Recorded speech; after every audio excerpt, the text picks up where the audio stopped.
वैद्यकीय शिक्षण विभागाचा कार्यभार मी पुन्हा स्वीकारल्यानंतर आज शेंडा पार्कमध्ये येऊन वैद्यकीय आपलं महाविद्यालय आहे त्याची पाहणी केली। त्याशिवाय छत्रपती प्रमिलादेवी हॉस्पिटल याच्या दुरुस्तीसाठी जे आपण निधी दिला होता त्याचाही आढावा घेण्याचा मी आज प्रयत्न केलेला आहे।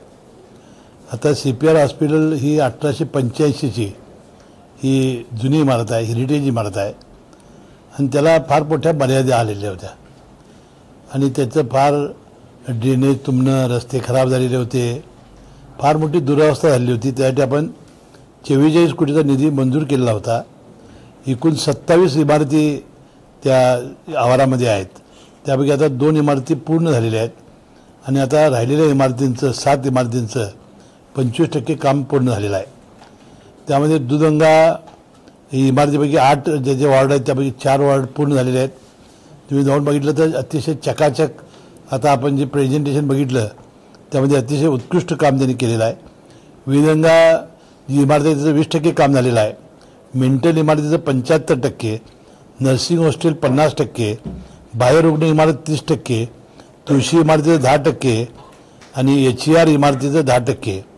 आता ही जी इमारतीचं काम सुरू आहे 7 ते मार्च 2025 पर्यंत काम पूर्ण करण्याचं कंत्राटदारांनी आम्हाला सांगितलं आणि अधिकाऱ्यांनी 10 इमारती या दिवाळीपूर्वी होणार आहेत, सब्जेक्ट टू त्यांना निधी दिल्याप्रमाणे।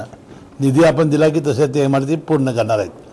त्यामुळे CPR याचा पूर्णपणानं चेहरा आणि मोहरा आपला बदललेला दिसेल आणि नवीनच एक हॉस्पिटल तयार झालेलं आपल्या लक्षामध्ये येईल। तर या शेंडा पार्कमध्ये जवळजवळ 30 हेक्टर जमीन आपल्याकडे आहे आणि त्याचा एक लेआउट त्यांनी चांगला तयार केलेला आहे।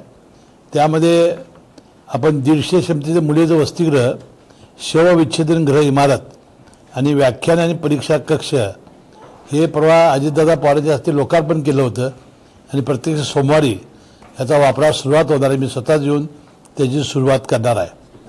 त्याशिवाय या कॉम्प्लेक्समध्ये या रस्ते, त्यानंतर लँडस्केपिंग ही कामं मंजूर झालेली आहेत, त्याचे काम मोठं झपाट्यानं सुरू आहे। त्याशिवाय यामध्ये 125 निवासी आणि 125 क्षमता आंतरवासिता डॉक्टर्स यांचे वसतिगृहाचं काम सुरू आहे, महिला वसतिगृहाचं काम चालू आहे, 150 क्षमतेचे मुलींचं वसतिगृह, 150 क्षमतेचं मुलांचं वसतिगृह आणि 150 BSc परिचारिकेच्याकरतेचं वसतिगृह आणि 300 परिचारिकांच्याकरते परीक्षा केंद्र हे काम आता आपण सगळं मंजूर केलेलं आहे।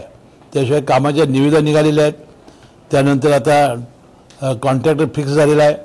त्याशिवाय न्याय वैद्यकशास्त्र इमारतीचं काम आणि बॅडमिंटन कोर्ट हे देखील यामध्ये हाती घेण्यात आलेले आहेत। मला वाटतं हे सगळं काम 175 कोटीचं काम आहेत, हे 2 वर्षात पूर्णपणाने होतील आणि जे 1100 बेडचं हॉस्पिटलचं काम आहे ते अद्याप सुरू झालं नाही।